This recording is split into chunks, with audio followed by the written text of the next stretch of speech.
Sí, buenas tardes. Buenas tardes. No me podía salir del D, me tuve que apagar la computadora. Adelante, ¿qué nos quedamos? Sí, doctor. Déjeme pongo la presentación. Muy bien.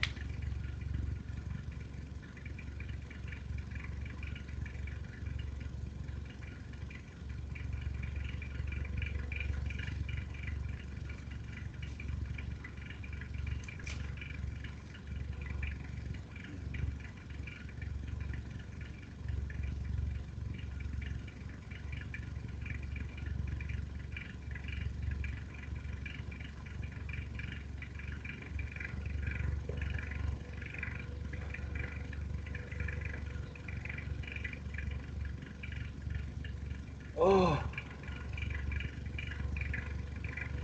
oh.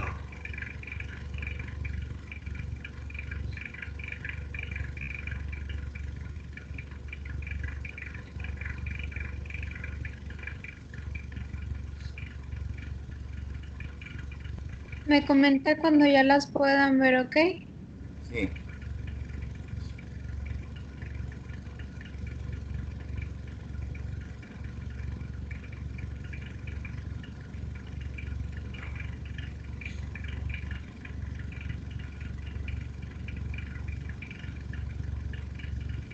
Oh, oh.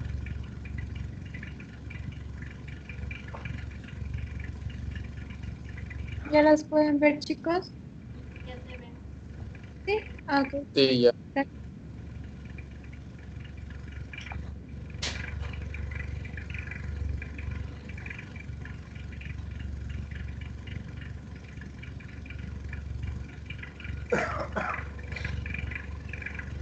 Muy bien, buenas tardes. Vamos a continuar, bueno, a terminar con lo de ayer, que nos quedamos en tratamiento del evento vascular isquémico.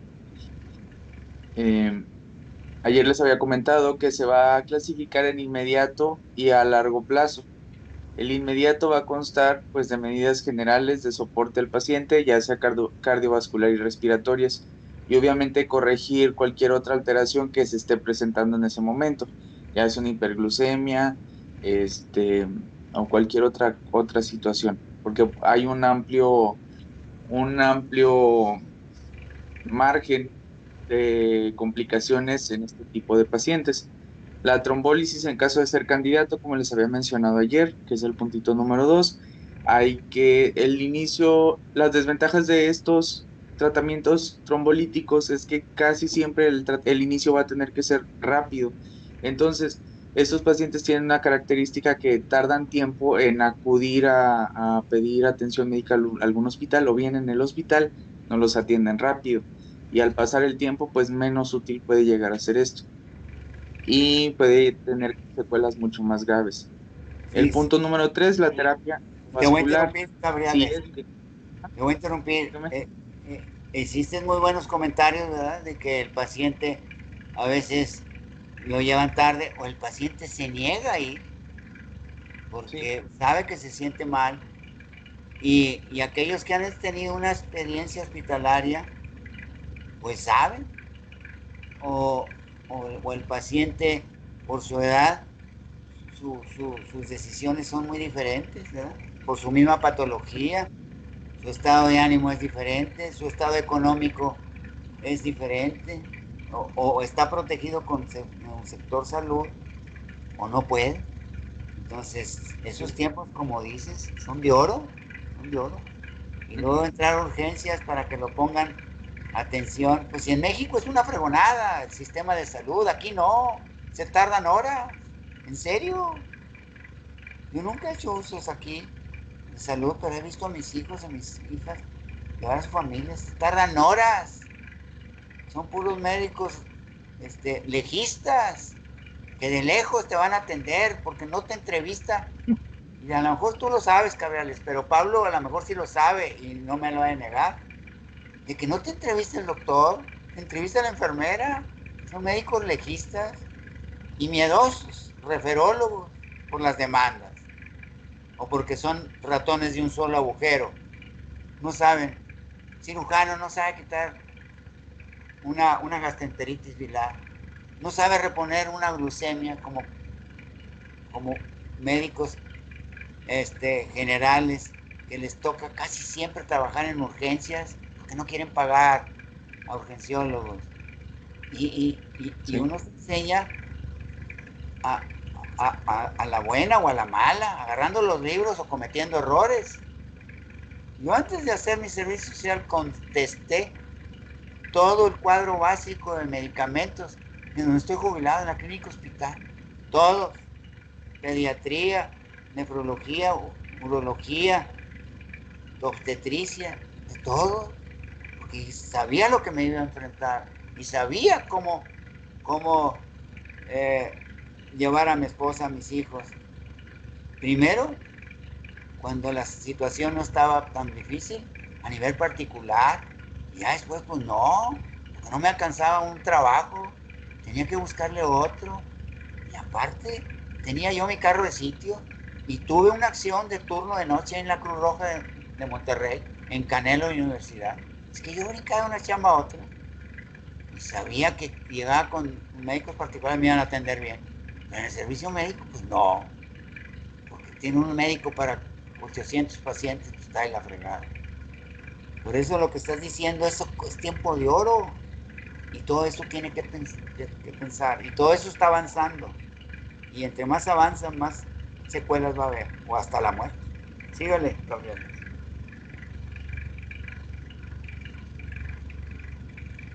La terapia endovascular, si es que está disponible, como ayer lo comentamos, la endarterectomía, que pues es muy limitado el campo de práctica de este tipo de cirugías. Tratamiento antitrombótico con anticoagulantes y antiagregantes plaquetarios. Ayer pues les había mencionado que lo común es que les dan aspirinas o clopidogrel porque a veces pues las aspirinas pueden causarle, Irritación. puede tener irritación, Irritación gástrica. tanto gas, ajá, y puede generar alergias. Sí. Y a largo plazo pues terapia psicológica, rehabilitación física, que esto es una práctica elemental o es un punto de buena práctica, por así llamarlo como dicen las guías, porque la terapia física va a generar que poco a poco pues vaya recuperando, aunque sea mínimo, pero que el paciente pueda lograr pues su movilidad de manera independiente, que no dependa al 100% de alguien o de una silla de ruedas para para tener que trasladarlo. A lo mejor con dificultades, pero va a poder caminar él, ya sea con un Porque, bastón o andador. porque dejan atrofias Sí, musculoesqueléticas. ¿Verdad? Y como dice este, José, pues hay que reactivar los músculos que se quedaron por semanas, ¿verdad? Sin actividad. Y para que no haya deformidad. Síganme. de nutrición también los tenemos que mandar o bien decirles qué es lo que deben de comer, cómo deben de comer, qué es lo que deben de eliminar de su dieta, pero pues hay un dicho que dicen que chango viejo no aprende maroma nueva y hay personas que son adultos mayores que toda su vida se la han pasado a lo mejor fumando, tomando alcohol, que pues obviamente si se lo retiras en la vejez pues va a estar medio canijo, pero esas son las consecuencias de ese tipo de hábitos, de comer muchas grasas, mucha comida rápida, el alcohol, como ya les había mencionado, y eso es importante, tomarlo de la mano de la terapia psicológica también, porque muchas de las veces estos pacientes pues caen en depresión, tanto porque les quitas lo que les gusta de alimentación, como pues la situación en la que se encuentran, ¿verdad? Que pues comúnmente no se pueden mover solitos. Y el tratamiento médico para alteraciones metabólicas coexistentes como diabetes, hipertensión, hipertrigliceridemias, si llegan a tener algún problema hematológico que les cause una hipercoagulabilidad, pues también hay que estarlo tratando. ¿Le puedes cambiar, por favor, David? Aquí a pocos Es- médicos hay de rehabilitación, por eso en la Universidad de Nuevo León hay medicina del deporte y de rehabilitación, son 3 o 4 años. Entonces todo eso, pues,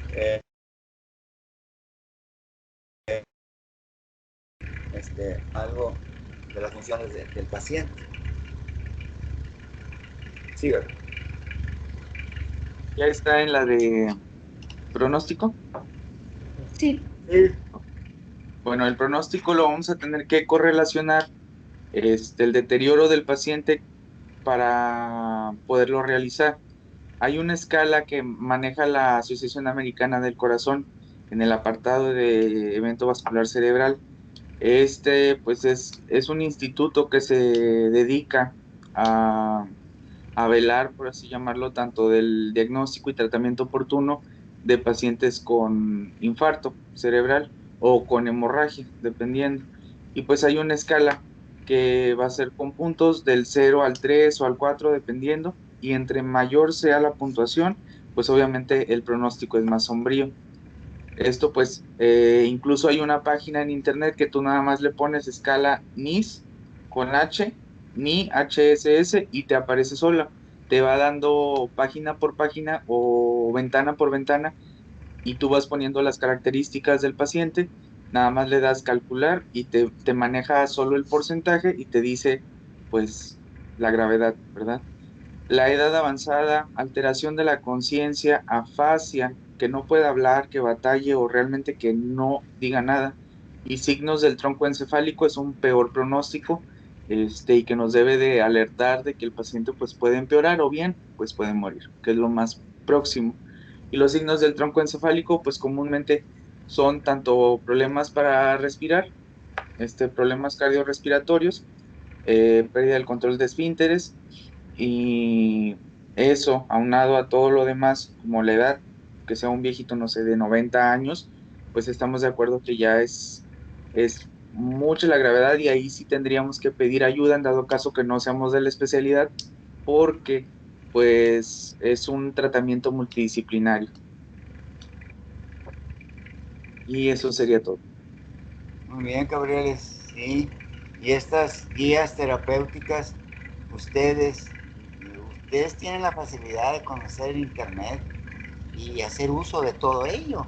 Cuando van a presentar un examen nacional de residencias, pues deben de consultar estas nuevas guías terapéuticas autorizadas, porque les van a preguntar preguntas clavadas. ¿Verdad? Y, y no solamente estas nuevas guías terapéuticas, sino ahorita están preguntando, por lo menos aquí en el USMLE, porque he tenido exalumnos que han estado a veces aplicando o quieren aplicar. Nos hemos perdido el contacto, pero alguno de ellos me dijo que están preguntando mucho sobre genética. Es un crimen, ¿verdad? Porque es un filtro, ¿verdad? Entonces lo piden a nivel muy actualizado. Entonces yo les doy un consejo: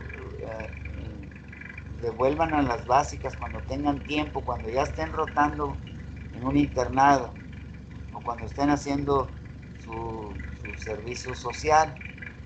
Todo el tiempo que tengan, vayan a las básicas, porque se sacan por conclusión los exámenes, pues, las respuestas. Ándeles, continúen la exposición. Muy bien, muy completa, Gabriel. ¿Sí me escucha? Sí. Bueno, a mí me va a tocar hablar de lo que son las hemorragias intracerebrales. Estas más que nada van a ser la salida de sangre desde los vasos sanguíneos hacia el parénquima cerebral. Se relaciona mucho con los pacientes que tienen un padecimiento de hipertensión crónica. Estos van a afectar los ganglios basales, lóbulos cerebrales, el cerebelo, mesencéfalo e incluso el tronco del encéfalo, siendo las tres primeras que mencioné las más comunes. O sea, los ganglios basales, los lóbulos cerebrales y el cerebelo, pues, lógicamente. Todo eso es un circuito, no solamente sensitivo, sino motor, muy motor, porque son los tres, por eso los puso aquí. ¿Cómo se llama usted, Víctor? Daniel Daniel. Zorrilla. Daniel, disculpe. Sí, los puso en rojo porque así son. más Sí, notorio. sí, también dependiendo de dónde se encuentre, pues obviamente el cuadro clínico va a variar. Y aquí estamos hablando de ramas profundas. Hay que señalarlo. Ramas profundas de la arteria cerebral media, de la arteria cerebral anterior, que son menos frecuentes. Y pues menos frecuente también la arteria cerebral posterior, ¿verdad? Al menos eso tengo entendido de, de informaciones antiguas. Síganme. Dale a la que sigue, por favor.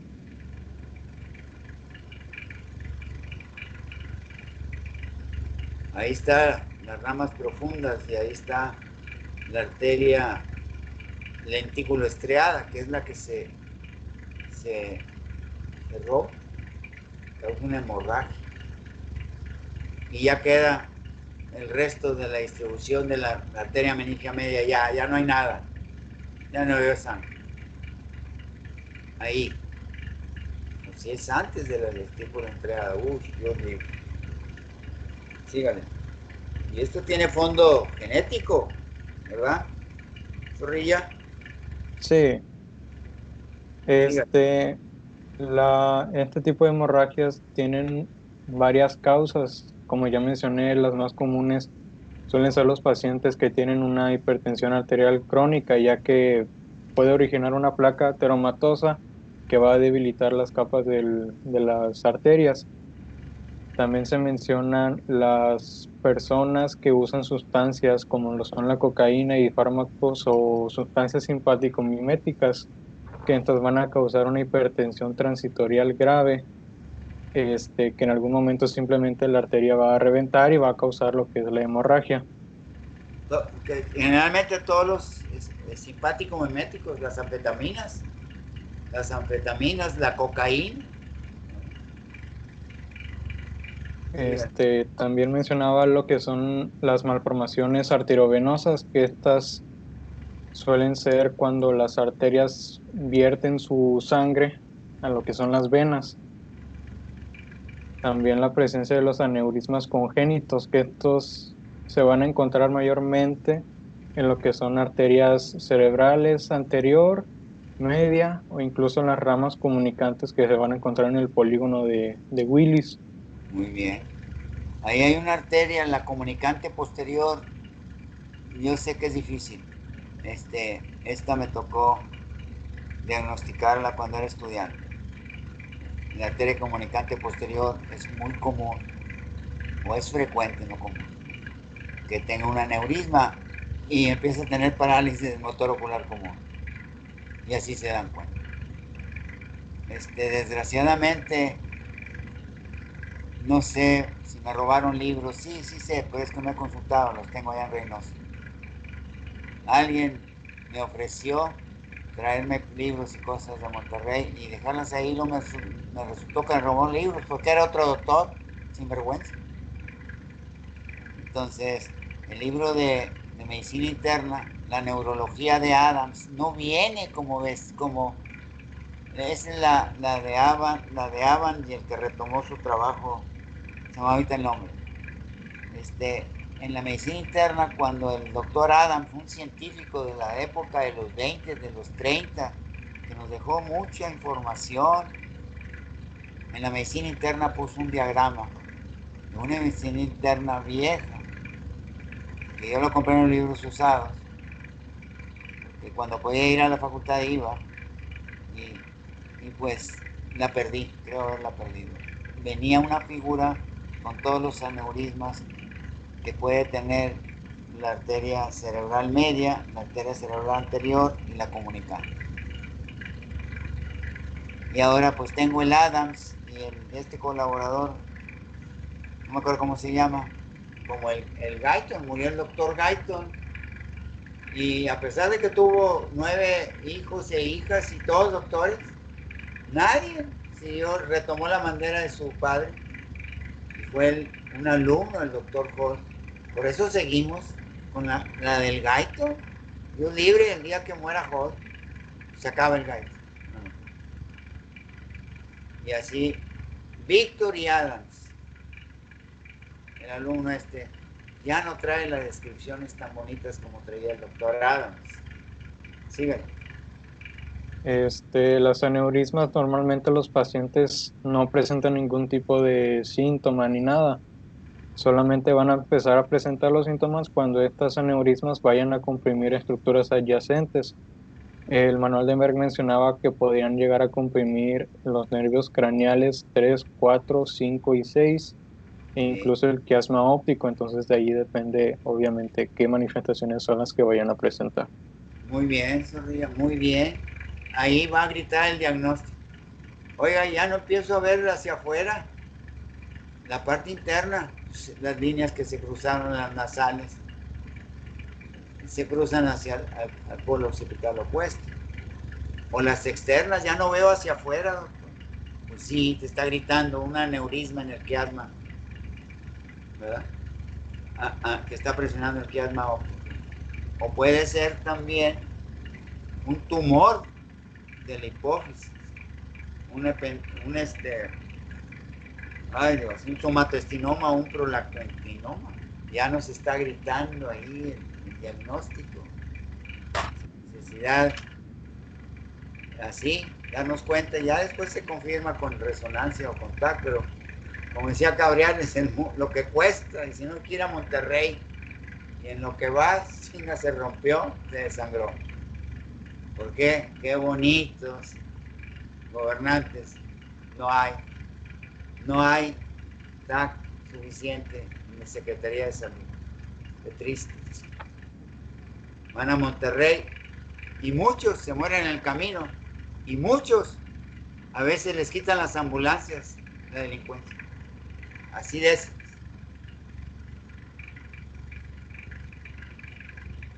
Sí, vale. También pueden haber factores externos que causen una hemorragia intracerebral, como lo pueden ser los traumatismos. Incluso hay muchos pacientes que sufren accidentes automovilísticos que llegan con pérdida de conciencia y les hacen la tomografía y resulta que tienen una hemorragia intracerebral. También la presencia de tumores, ya sean propios del parénquima cerebral o incluso en los casos de metástasis. Y algunas alteraciones en la coagulación también pueden inducir este tipo de padecimientos. Pacientes que tienen prótesis valvulares y están con anticoagulantes. También procesos infecciosos, émbolos bacterianos. También. Síganme. Dale la que sigue, por favor.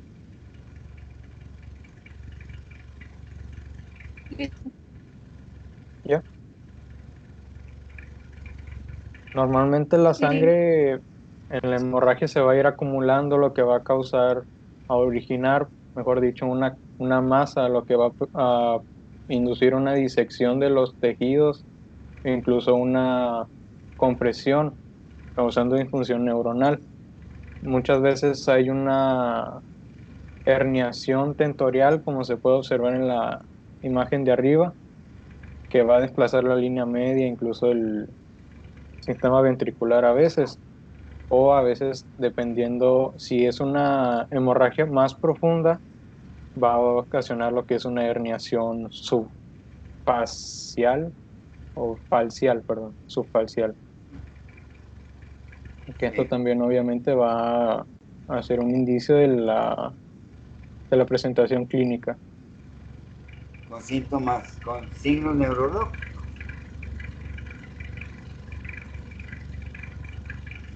Dale la que sigue, por favor.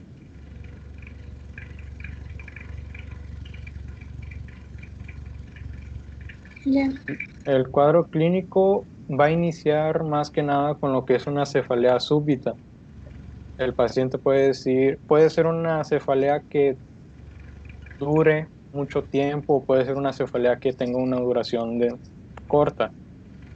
A veces se puede acompañar de pérdida de la conciencia, náuseas, vómitos, muchas veces delirio y en algunos casos, podría decirse más graves, crisis convulsivas focales o generalizadas.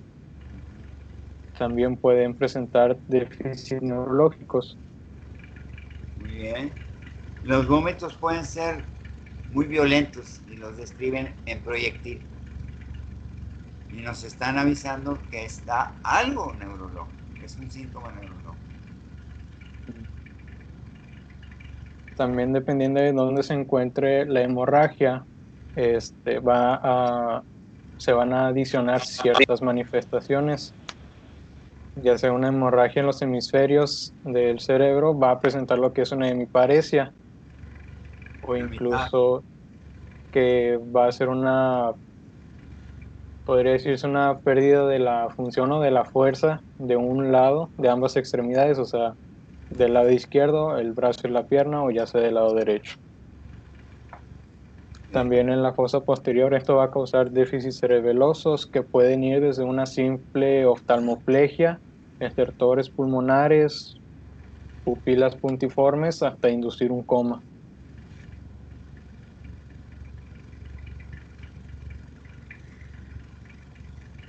El diagnóstico pues puede plantearse cuando un paciente llega con cefalea de inicio súbito, déficits neurológicos focales o incluso alteraciones de la conciencia, pero es muy necesario realizar la tomografía para saber si realmente lo que esté causando este cuadro es un evento cerebrovascular, ya sea isquémico, una hemorragia subaracnoidea u otros causantes de estos tipos de déficits neurológicos agudos, incluso una hemorragia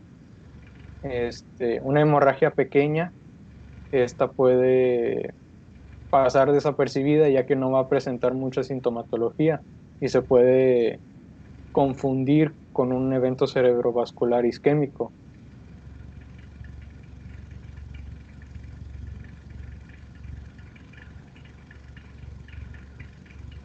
El tratamiento, pues más que nada es en el momento estabilizar al paciente. Obviamente, si hay una hemorragia, lo que más queremos es evitar que siga sangrando, entonces por esa razón se van a contraindicar los anticoagulantes.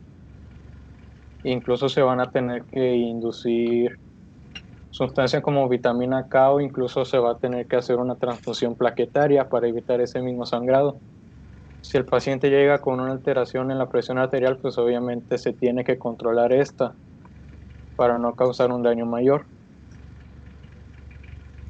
Y la evacuación quirúrgica hay que saber en qué momento hacerla y en qué situación, ya que muchas veces sale muy contraproducente realizar la evacuación quirúrgica en la que pones en mayor riesgo al paciente.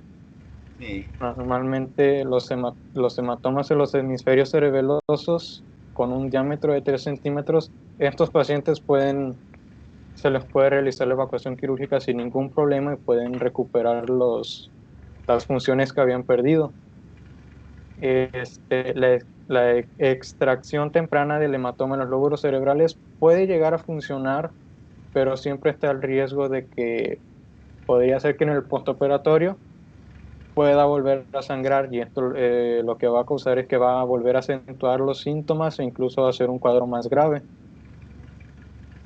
Y los hematomas cerebrales profundos, estos sí de plano no se recomienda realizar la evacuación quirúrgica porque hay mucho riesgo de un fallecimiento quirúrgico. Entonces sale muy contraproducente, como mencioné, realizar la evacuación, meterlo a quirófano, que simplemente dejar que por la misma reabsorción esa sangre se regrese al parénquima.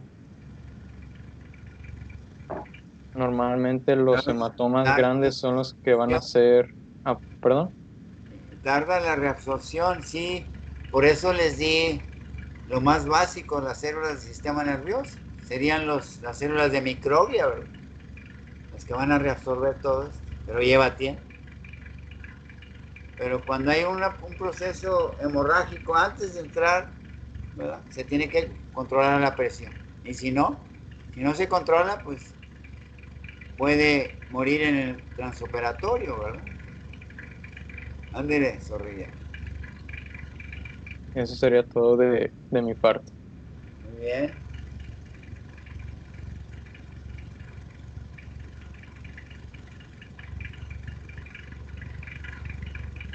Bueno, ahora yo les voy a a platicar sobre la hemorragia subaracnoidea. Bueno, ¿me escuchan primero? Muy bien, ya dígame, sí. Bueno. Les voy a platicar sobre la hemorragia subaracnoidea. Esta se define como un sangrado repentino hacia el espacio subaracnoideo. Recordemos que las meninges pues tenemos la dura madre, la aracnoides y la pia madre. Y el espacio que está, a ver, espérenme. Y el espacio que aquí está de color rosa sería el espacio en donde realmente ocurriría la hemorragia, que aquí está de color gris. ¿Sí? ¿Sí se ubican? ¿Sí se puede ver el puntero? Bueno. La causa más frecuente de la aparición espontánea es la rotura de un aneurisma, al menos en el 85% de los casos. El libro menciona que es frecuente que los pacientes vayan después de un traumatismo, pero no quiere decir que la hemorragia haya ocurrido por el traumatismo, sino que probablemente el paciente ya tenía un aneurisma y dado el traumatismo ocurrió la rotura, porque menciona que la hemorragia por trauma es otra entidad diferente. Sí. Involucra primero, pues, que sea epidural o subdural. Síganme. Permíteme un momento.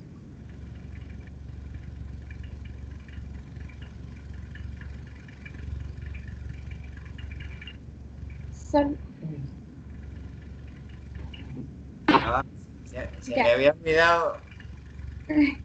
Ajá. Qué bien que lo puso, Dayami, los diferentes tipos. Este es un aneurisma sacular, Sí, ¿verdad? eso es justamente a lo que voy, es que normalmente los aneurismas que están implicados en este problema son los saculares, y son intracraneales y congénitos, o los aneurismas en fresa. Y decía que permítame. Los saculares se caracterizan por debilitamiento de la pared, pero los de fresa son más múltiples, aneurismas múltiples que pueden rodear todo el vaso, ¿verdad? Recuérdeme, por favor. Exacto. Y aquí puse un ejemplo de un TAC, son de dos pacientes totalmente diferentes. Ambos fue una hemorragia esparagnoidea por rotura de un aneurisma. Y en el primer paciente, que es el paciente A, fue un grado 4 de Fisher, ahorita se los voy a explicar un poquito más.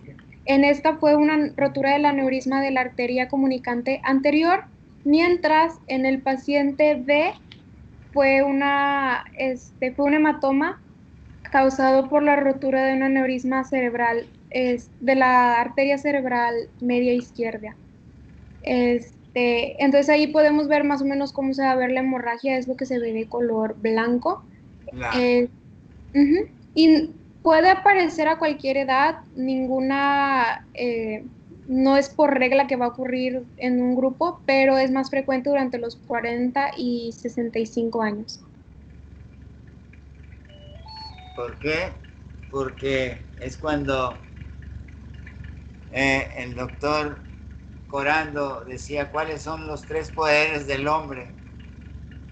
Y en base, no se me olvida, fue profesor del doctor Salinas, infectólogo, jefe de infectología. Cuando yo trabajé en el hospital universitario en 65 al 67, él estaba haciendo la residencia en el hospital universitario como infectólogo o como médico internista. Era sumamente estricto, sumamente exigente, sumamente obsesivo en el interrogatorio de la historia clínica, en el diagnóstico, en el tratamiento. Y decía, el hombre tiene 3 poderes. Dice, de los 15 a los 40, el poder sexual. De los 40 a los 60, el poder económico. Y de los 60 en adelante, poder orinar. Por la próstata, lo padecemos gran parte de los hombres. Y puede ser benigna o maligna. Entonces, lo que usted, el grupo de edad que es más frecuente, usted lo nombró, es cuando uno debe de ya realizar al máximo su vida económica, haber sacado a la familia, y entonces son las etapas más difíciles para sacar una familia adelante. Y más ahora, porque antes, pues uno solo, cuando iba a pedir a la novia, le decíamos, ¿a qué te dedicas? ¿De qué lado te peñas? ¿Cuánto ganas? ¿Dónde trabajas? ¿Qué tienes? Si no, no se la daba. Entonces, fui una generación en donde uno era el sostén de toda la casa y la mujer era ama y señora de la casa y se dedicaba más a la formación de los hijos. Desgraciadamente la economía sacó a la mujer de la edad, desde Miguel de la Madrid, a fines de López Portillo, Miguel de la Madrid, y luego vino Salinas y Cedillo, peor. No solamente sacaron a la mujer, sacaron a los pensionados, a los abuelos, a trabajar para ayudar a sus hijos e hijas para que pudieran tener lo suficiente, porque muchos matrimonios se desintegran cuando no hay dinero, cuando no hay comprensión. Entonces, esa etapa es para el hombre la más característica, eventos cardiovasculares y cerebrales. Entonces, por eso se ven en ese tiempo. Síganlo.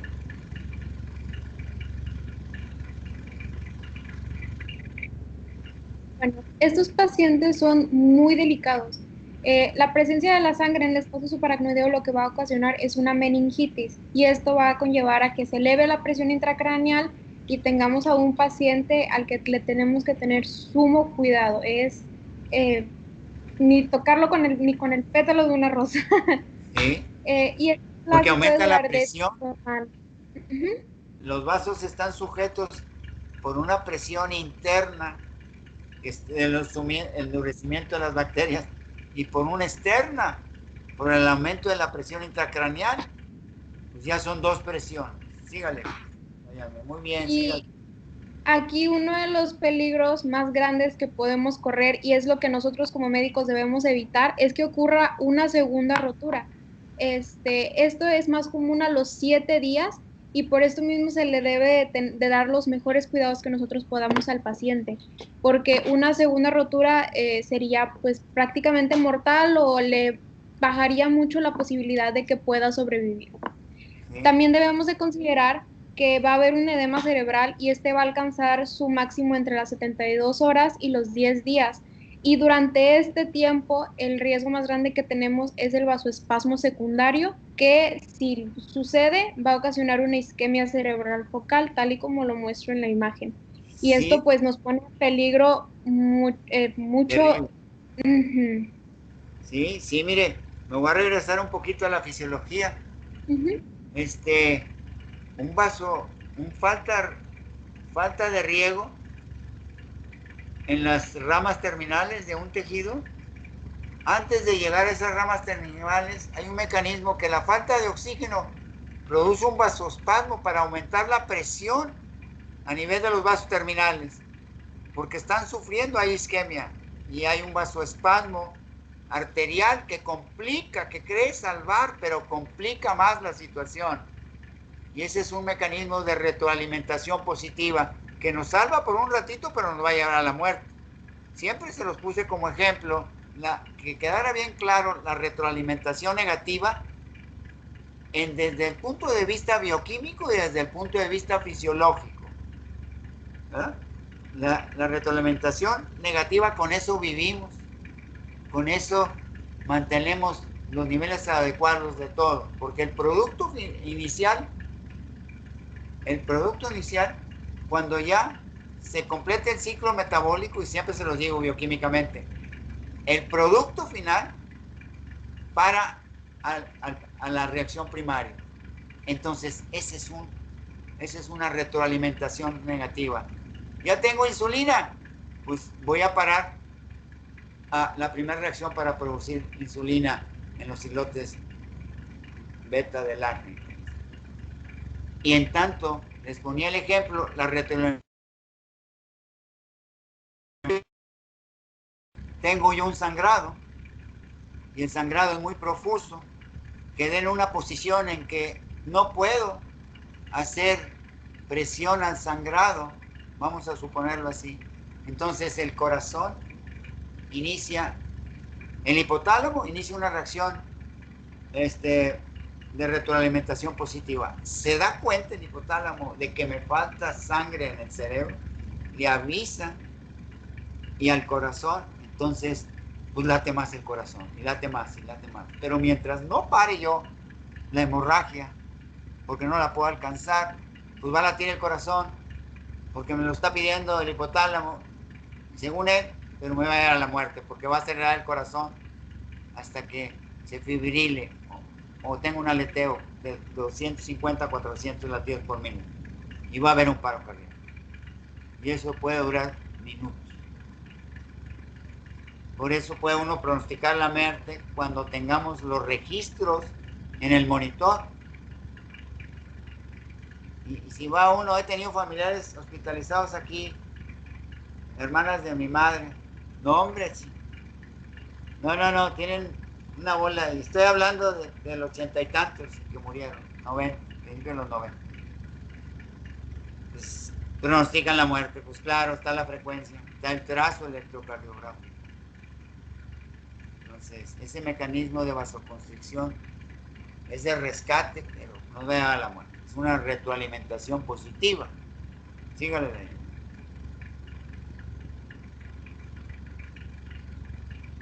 Bueno, aquí la clínica que nosotros vamos a ver a nuestro paciente es que va a tener fiebre, va a tener cefaleas continuas y muy intensas, y normalmente el paciente va a decir que, bueno, va a ser ¿cómo se dice? Pues, fueron en ese mismo momento y fueron muy intensas, no fue algo progresivo. Al momento de la rotura fue un dolor muy intenso. Y también va a mostrar mucha confusión. Esto es muy normal entre los primeros 5 y 10 días. También debemos de tomar en cuenta que la hidrocefalia va a afectar mucho el estado de nuestro paciente. También va a empeorar la cefalea, va a haber obnubilación, que esto quiere decir que nuestro paciente va a tener una reducción de la atención voluntaria, va a tener problemas con memoria a corto y mediano plazo.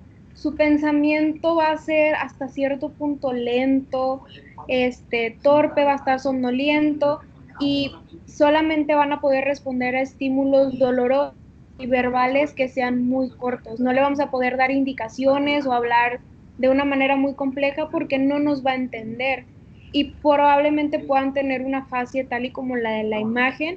Y aquí es importante que tengamos en cuenta las alteraciones de la conciencia. La obnubilación estaría como en medio, porque primero es la alerta, luego el letargo, en medio la obnubilación. No, la voy a interrumpir, Dayami. En ningún libro, nada más en el del doctor Rangel, en la medicina interna que tengo vieja, en una de Cecil ahí en la biblioteca 16ª, 17ª, en el Tintinale, en 7 libros u 8 libros, nada más, ni en la psiquiatría de Goldman, que valora los niveles de conciencia, pero no los dicen en ese orden como el del doctor Rangel. Otro, de la misma edad que el doctor Corando, si se quiere, un poco mayor. Lo llegué a topetear con él, no tuve el gusto de conocerlo en esos años, pero sí pudo haber ido al departamento de compras, porque llegué a ser jefe de compras del hospital universitario. Entre otros departamentos, roté primero en compranza, en farmacia, y luego compras, fui jefe de compras y luego caja de noches, porque yo era contador privado, tenía administración bancaria.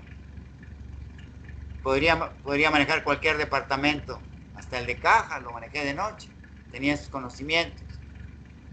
Entonces, el doctor Rangel, ese libro es el único, encontré los niveles de conciencia y nos está avisando la muerte. Son 6, y ahí se los tengo ya a mano, Dayan, para que los teclee y los ponga ahí, su nombre, porque me ha dedicado mucho tiempo después de andar con mucha gente, 4 años y medio, y nadie. Y antes de trabajar ahí, pagándoles a la gente, no tenía tiempo, tenía otro trabajo. Entonces, primero es el nivel de conciencia, alerta, o de vigilia, o normal. Son 3 sinónimos. Un paciente que llega al hospital con una consulta neurológica, no llega por su propia voluntad, sino por lo que lo vieron, o el familiar, o el ambulante que lo recogió. Porque una persona dijo, está tirada aquí, venga la Cruz Roja, levante esta persona. Le estoy hablando y no se levanta. Entonces, tuvo un cambio neurológico, pero siempre viene acompañado. Y viene, si viene en estado de alerta, es porque perdió la memoria, perdió la conciencia y batalló para recuperarla. Y además perdió la memoria. Ay, ¿qué me pasó? ¿Qué me pasó? Si lo sabe un familiar o el médico que lo recibe en urgencias y le va a preguntar en la exploración neurológica, no sabe ni cómo se llama. O si lo trajo el familiar, ya después le volvió. ¿Qué tanto tiempo le tuvo pérdida de conciencia?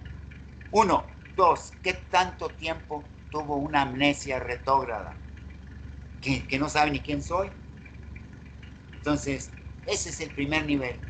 Por eso va a una consulta neurológica. Ahora, voy empeorando la situación. El segundo nivel es obnubilación. Ese ya lo traen agarrado, porque viene medio dormido, no cree en dónde, qué le está pasando, no sabe. Tenemos que... Y dice que está como muy confundido y que se le explica, pero entiende ciertas palabritas muy Sí, claves. sí, pero todavía trae los ojos abiertos, pero no sabe qué está haciendo ahí. Lo llevaron, porque él no va por su propia voluntad, no sabe. Tuvo una conmoción cerebral, que hay un choque eléctrico y hay una alteración a nivel neuronal y a nivel de las, del flujo cerebral, de la reabsorción de líquido cefalorraquídeo. Se perdió el ritmo, ¿sí?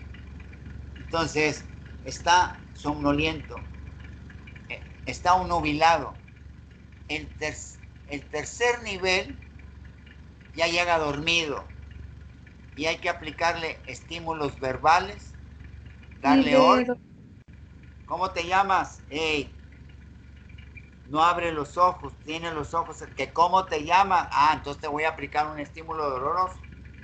Voy a agarrar un lápiz y le voy a presionar la uña de los dedos para despertarlo, porque viene somnoliento.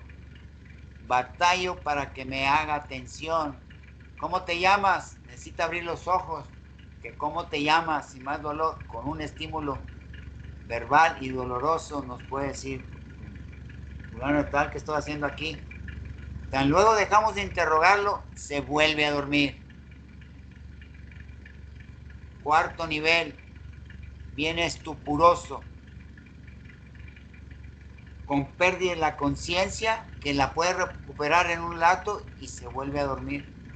Necesitamos hacer estímulos verbales más altos y más dolorosos, intermedios. Y nos puede contestar algo, pero confuso. No está muy bueno ubicado. Si este paciente en cuarto nivel está agitado, está ansioso y tiene delirios, nos puede atacar. Si está combativo, nos puede decir, hey, ¿qué viene a hacer? Quítate, hey, no me avientes esta araña. Está como en el delirium tremens, en la supresión súbita del alcohol. Tiene delirios olfatorios, visuales, auditivos, y nos puede atacar. A un paciente que llegue a urgencias en tercer nivel, debe de amarrarse a la camilla, porque puede pasar en segundos al cuarto nivel, y me ha tocado verlos en el hospital universitario, levantarse, orinar en presencia de todos, parado arriba en la camilla, y otros agresivos, aventando cosas, que se acerca a su familiar. ¿Quién eres tú, vieja? Así me los llevaron a la Cruz Verde, fuera de Monterrey, rumbo a la Presa de la Boca, rumbo a la Cola de Caballo. Así, hijito, por favor, tú quítate, vieja. Doctora, haga algo, pues quédese. Vamos a amarrarlo porque anda mal.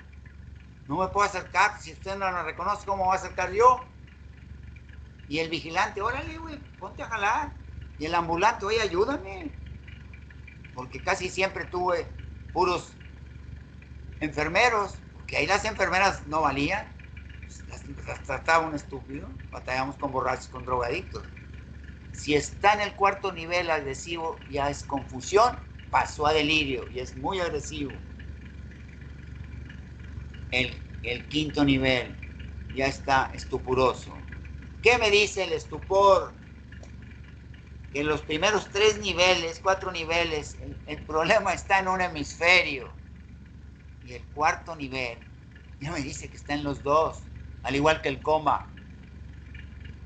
Le grito más fuerte, le pico más fuerte y casi no me responde. Está dormido. El sexto nivel es el coma superficial. El coma superficial, ya ni con ruidos, ni con estímulos, lo despertamos, nos contesta. Si sabemos que está en coma, vamos a determinar si está en coma superficial o profundo, ya está para morirse. Le hacemos reflejos musculares profundos, viscerales. Si responde, está en coma superficial. Si no responde, está en coma profundo. Ahí, en esa escala de los niveles de conciencia, que no vienen en ningún libro de medicina interna que hay en la escuela, ni en Tintinali, que es de urgencias, no vienen los niveles de conciencia tal y como vienen en el libro del doctor Rangel. Y ahí lo van a tener ustedes. Y eso lo hice desde 2008. Y le voy a llevar la hoja, Dayami, que lo hice en septiembre 8 y lo terminé en septiembre 9 de 2005, en mis ratos doblando turno, donde no había pacientes.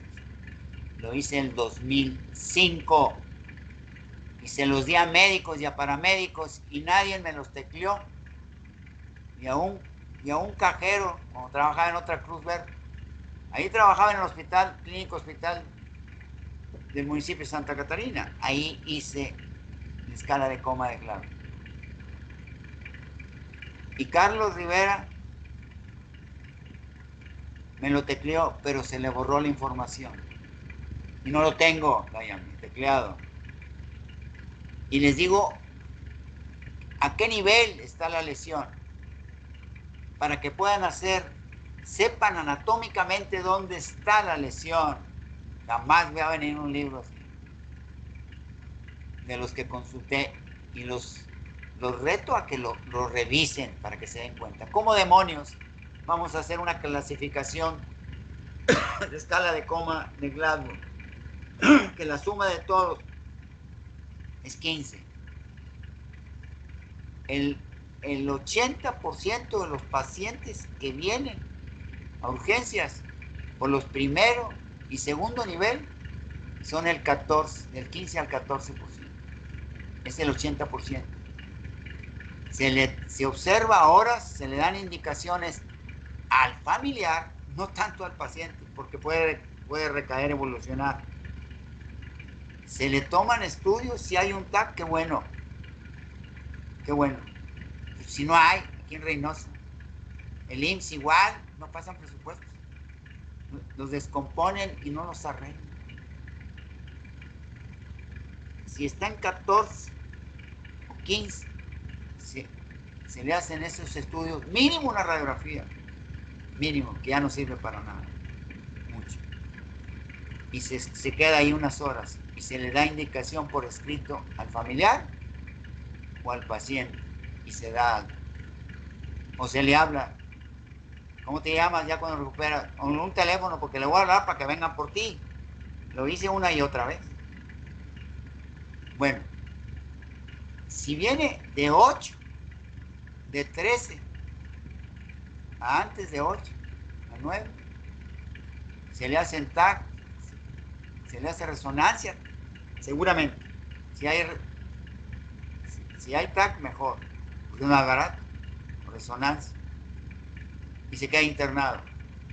Si llega de 8 para abajo, se intuba y pasa de urgencias a cirugía, neurocirugía, o se programa. Todo eso se los tengo ahí. Cómo se debe manejar un paciente y el nivel de lesión en donde está. Cuando la lesión está a una escala por abajo de 13 a 9, puede traer una lesión subcortical y viene decorticado, acercándose más al 9. Viene en su posición así, flexión de brazos, extremidades superiores, extensión de piernas y extensión de piernas, flexión plantar, se está decorticado, ya no tiene la corteza, está entre la corteza y los núcleos basales o el tálamo, está decorticado.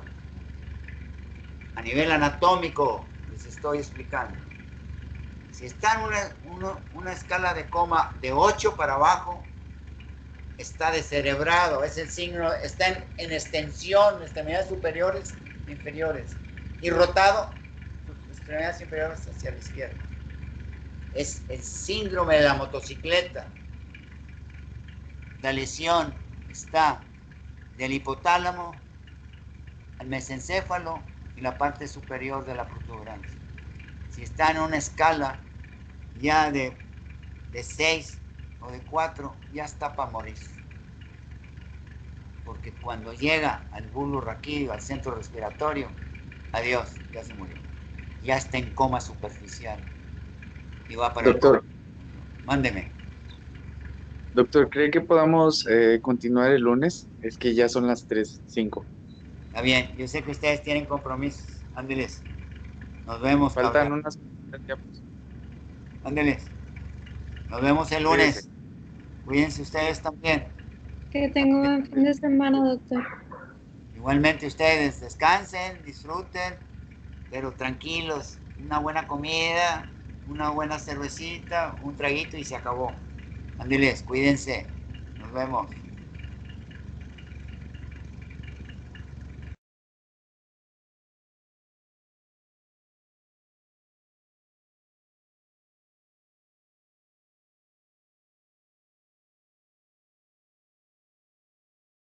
Víctor.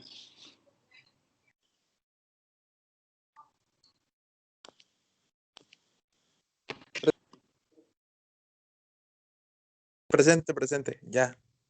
Daniela Mezcua. Presente.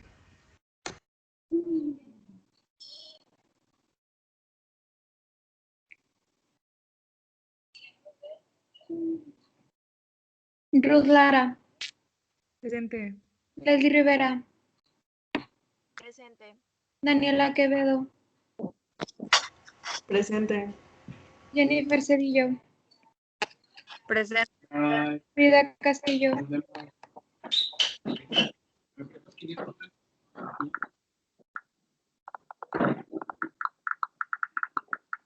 voy a poder publicar como quiera. Ya está.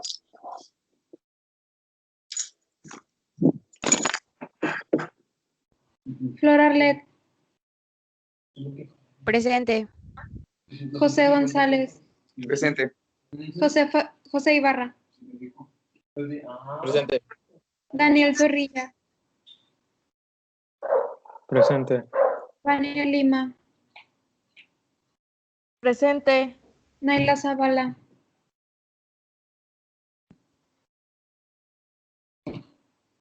Naila Zavala,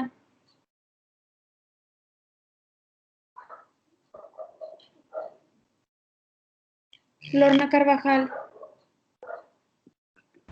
Presente. Emanuel López, Presente. Pablo Cabrera, Presente.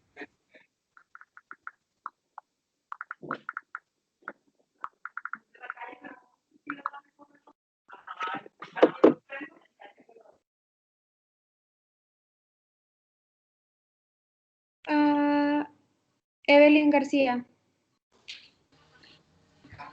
Presente.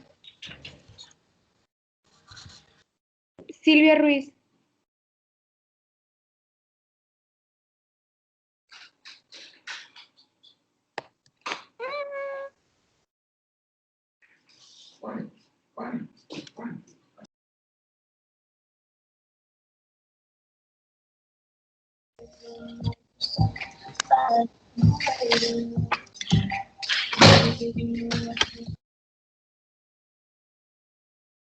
Grace Solís, Presente. Margarita Baena, Presente. ok, Presente. Verónica Lerma, sí, I don't know. Presente. Daniela Fuentes, Presente. Xochitl Rodríguez, Presente. Uriel Vallejo, Presente. Luis Acosta, Presente.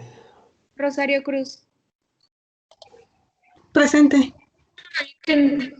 Sure, you can always downgrade to the plan that we have available in your area right now.